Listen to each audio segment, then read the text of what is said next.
What's going on, guys? Dr. Peety here. Just wanted to give you guys 5 tips and tricks for beginner players that I think will help you guys grow exponentially. This is going to be a series, so I've got 25 tips written down. I like to elaborate on them a lot and give you guys the full extent of what I'm talking about. If you guys have any questions about any of these tips, I live stream on Twitch from 9 p.m. Eastern Standard Time up until about 1 a.m. Eastern Standard Time every day. So if you guys want to come check me out, you can come ask questions to the stream, and I'll be there playing and I'll answer anything you got. So without further ado, let's get into it. When talking about getting from level 1 to 10, level 10 is your top priority. The reason why is because at level 10 you can unlock the flea market, which you don't have to deal with these guys much anymore. You can come up to the flea market, you can come in here, you can buy weapons, and mainly the biggest thing is you can buy ammo. So by unlocking this ammo, you can obviously pull up an ammo chart such as this, and you can dig through the ammo chart to see what type of ammo you would like to run during your raids.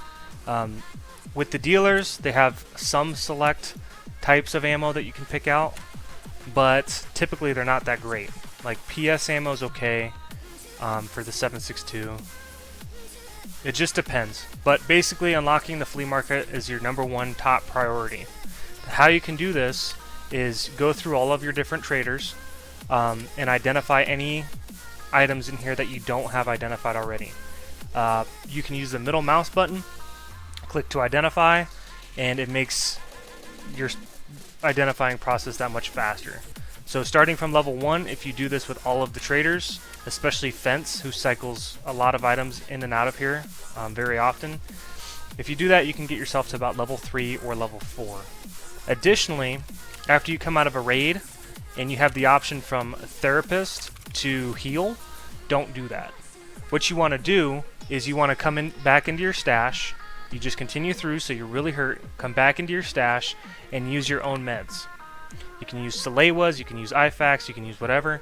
Make sure your health is good, make sure all your bones are fixed, and you're ready to get back into the raid.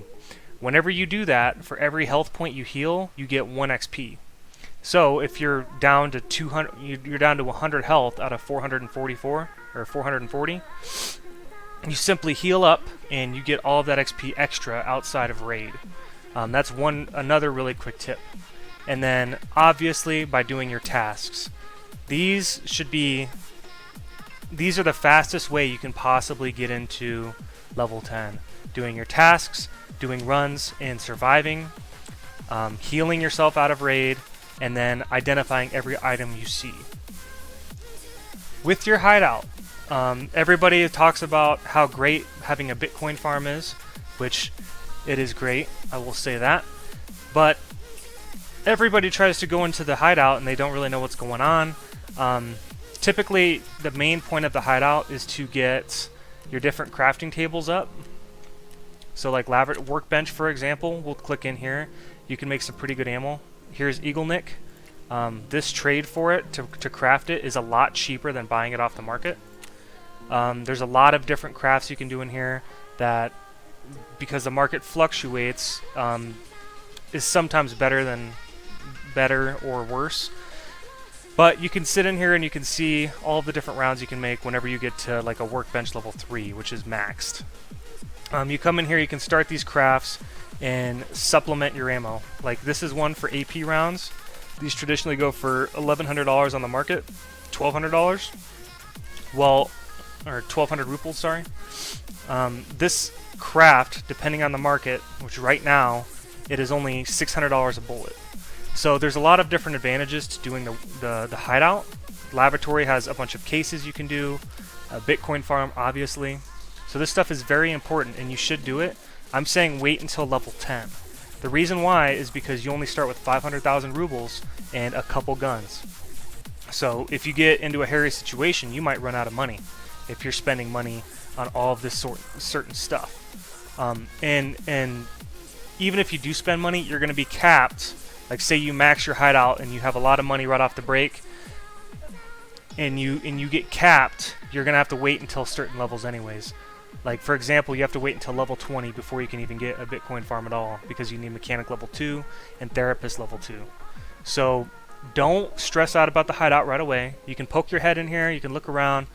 If you have extra money that you think you can get to level 10 with the amount of money that you have, if you die a couple times in a row, that's fine, by all means. But if you're new to the game, stay out of the hideout until at least level 10, when you can really start selling those high value items on the market and you're getting a good price for them and you can really start making money. So another way to do it, to make some good money, is going to be pistol runs. Now, bringing in just a pistol and a good rig that has a lot of space and a backpack could net you a ton of money. What you do is you got to play a little sneakier. So you're not necessarily going to rush those high ticket items right off the bat. I mean, you can if you really want to do it. But what I tend to do is I tend to go around different maps. I like running customs. I like running interchange, reserves. Those are all solid maps. And you just run around and basically try to collect as much loot as you can. Then eventually you'll come across a scav, and you can take your pistol, shoot him in the head, grab his gun, and then you run that. That's typically how the pistols go. I mean, if they drop a gun that has maybe bad ammo or something like that, you may not want to use that over your pistol. Your pistol might be better. Like, for example, for my pistol runs, I run AP ammo, which, if you check the ammo chart, can go through any helmet in the game, well, level 4 and up, except for the Alton. So if I come across a PMC, I could stick around and try to get a lucky headshot, or I can just sit back and let him do his thing and then I go my way. Depends on the situation. But pistol runs are very viable. Pistols are 15, 20k. You get in there with some cheap ammo. The magazines aren't expensive. And you can go and do a full-on raid with the pistol, and you can come out of there almost like a zero to hero situation with hundreds of thousands of rubles and 2 guns. And you can drop your pistol in a bush and do it again, you know. So these are very viable. I tend to do my pistol runs at nighttime. I think it's a little more successful. There's a lot less players on the map, I think, and it's harder to be spotted. But be careful on night maps, because people do run thermals now. We're in the mid-wipe, so people do run thermals to get Shooter-Born in Heaven quests and stuff like that. So you can get picked off. But try to be quick, try to be silent, make sure you have a headset on so you can hear people around you. Moving into what kind of armor should you run. So before level 10, what you're going to want to do is come into Fence. In Fence, there's going to be a few select items that you should be looking for. This is one of them. So this 6B515, if we inspect it, it's class 4. It's a good armor. It's got 50 armor points, which is good. That's something that you guys need to worry about. Make sure you're not buying really damaged armor. 50 is a max durability on this armor. It's made of ceramic. Ceramic is the worst material to be made of for armor rigs. They repair poorly, they get shot up easy, but this is a 70k rig that holds 10 slots, and you can put your mags in here, and it counts as armor and a rig. So instead of bringing in a trooper armor that's level 4 for 100k, and then grabbing a black rock that's 45k, now you're running 145k armor and rig setup. This makes it both. And then we'll even go into it further. I'll show you a couple other alternatives you can run. This armor right here, I forget, there's a name for it. It's called bear armor or something. I can't remember what the name is. But this is another good option. Fence sometimes sells this. But if you're past level 10, you can just buy it off the market. This is Titan material. It's a lot better. The slots are pretty much the same. You put a couple mags in there. But this is one way to get your armor and your rig all in one. If you want to really go all out with it, there's this armored rig M1. This is a very solid rig, and I'd put it up there with almost like class 5 armor in my mind. Typically, if I was ever going to run class 4, this would be the one that I would grab. Now, this has a lot of durability points. It's made of armor steel, so it repairs a lot better than the ceramic, and it takes more bullets. It has a bigger container inside of it, two four slots for helmets, meds, anything like that. You can fit in there. It's good armor piece, even for this price, 113k. That's really not bad when you think about how much armor and a rig together costs. And then additionally, there's a barter for this too, from Ragman. He wants 4 aquamarines, and they could be any. You can drink down 4 aquamarines all the way to one sliver left, 1 unit, and you could trade it into him for a brand new fresh one. So that's just something to keep mind of. I would personally only run class 4. You can keep your aquamarines like this. I would only run class 4 because every other bullet is whizzing straight through your armor. Class 4 will give you good defense against PMCs as well as scavs. Not extremely crazy PMCs, maybe like pistol run PMCs, but scavs typically won't be able to penetrate through your armor. They'll have to hit you in the face, and that gives you a lot more protection. So I wouldn't run anything less than class 4 starting out.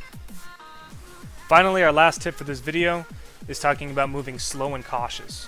So you may see Twitch streamers or myself or whoever it may be running around the map like crazy. You typically don't want to do this unless you know the map, you know where people typically sit, you are comfortable with your gun, so on and so forth. The biggest thing about this game is having sound and being able to hear where people are. Because whenever somebody walks anywhere, you can hear it from 30 meters away if you have a headset on. So that's going to be your biggest advantage, is sitting there quiet, waiting before you enter a building,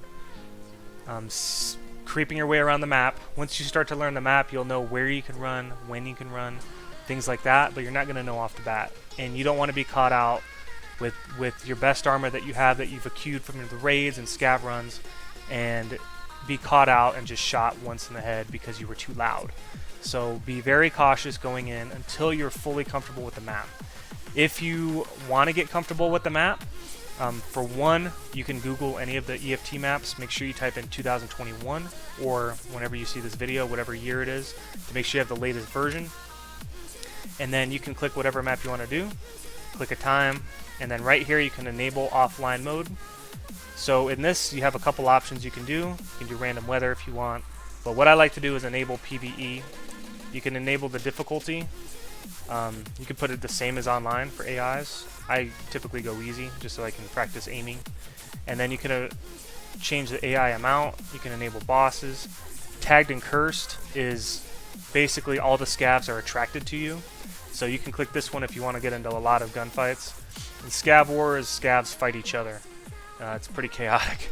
But basically you do that, you next, and you can ready up. You'll get into a game, it's just by yourself. You don't gain anything. You don't gain anything playing these, but you also don't lose anything. So you can go into it with your meds, use all your meds, grab 2 mil and loot, leave, and then your character's going to be back before you started. So this is a good option to go run the map, get used to your guns, things like that, if, say, you don't have friends on and you're afraid to play alone or whatever it might be. So keep that in mind, and that's it. Hey guys, thanks for checking out my video. I hope you appreciate it. This is one of many, as I said at the beginning. We're going to have a series where I give you guys tips. I'm going to be talking about Bitcoin farms, hideouts, different map locations, different stash locations. I'm going to be covering this whole game as much as I can. I'm going to try to put out a video once every other day. And so if you guys want to like this video, subscribe. That would help out the algorithm, get me out there. I'm brand new to YouTube and Twitch, and I really appreciate you guys come check me out and support me throughout this transition into coming into it. I love this game, and I love helping, and I'll answer any questions you guys got if you want to hit the comment section. But that was it. I hope you liked the video, and we'll catch you next time. See ya.